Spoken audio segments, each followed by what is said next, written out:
ભરૂચ જિલ્લાના વાગરા તાલુકાના મુલેર ગામે હત્યાનો પ્રયાસ કરનાર ત્રિપુટી ગેંગના 2 આરોપી ઝડપાયા. મુખ્ય સૂત્રધાર હનીફ ગઢ વોન્ટેડ.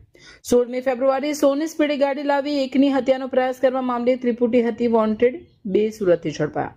ભરૂચ જિલ્લાના વાગરા તાલુકાના મુલેર ગામે ભયનું વાતાવરણ ઊભું કરવા માટે હત્યાનો પ્રયાસ કરવાનું કાવતરું રચનાર મુખ્ય સૂત્રધાર સહિતની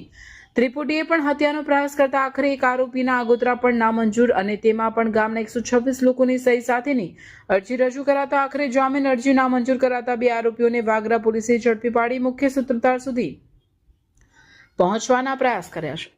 ભરૂચ જિલ્લાના વાગરા પોલીસ મથકમાં હત્યાના પ્રયાસની ફરિયાદ નોંધાઈ હતી, જેમાં મુબસ્સીર હનીફ ગઢ પાણીનું ટેન્કર લઈને બસ સ્ટેન્ડ નજીકથી પસાર થતા તેને મકસૂદ ઉમરજી પટેલે કહ્યું હતું કે તારા પપ્પા હનીફ ગઢ ફોન ઉપર મને કેમ કચડી મારવાની ધમકી આપતા હતા તેમ કહેતા જ મુબસ્સીર ગઢે તાત્કાલિક તેના પિતા હનીફ ગઢને ફોન કરતા તેઓ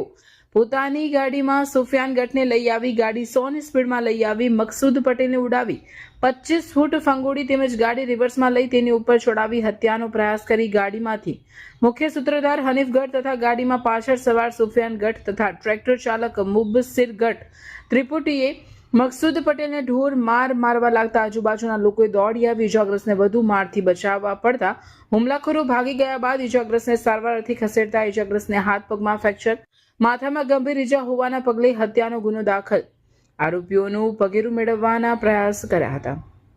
તે દરમિયાન વોન્ટેડ આરોપીઓને પકડવાના પ્રયાસ કરતા આખરે મુબસ્સીર ગઢ અને સુફિયાન ગઢ સુરતમાંથી ઝડપાઈ ગયા, પરંતુ મુખ્ય સૂત્રધાર હનીફ ગઢ પોલીસ પકડથી દૂર રહેતા હજુ ગામમાં અને ફરિયાદીને ભય સતાવી રહ્યો હોય તેમ પોલીસ તાત્કાલિક હનીફ ગઢને ઝડપી પાડી રિકન્સ્ટ્રક્શન કરાવી સાચા અર્થમાં કાયદાનું ભાન કરાવે તેવી માંગ ગ્રામજનો કરી રહ્યા છે.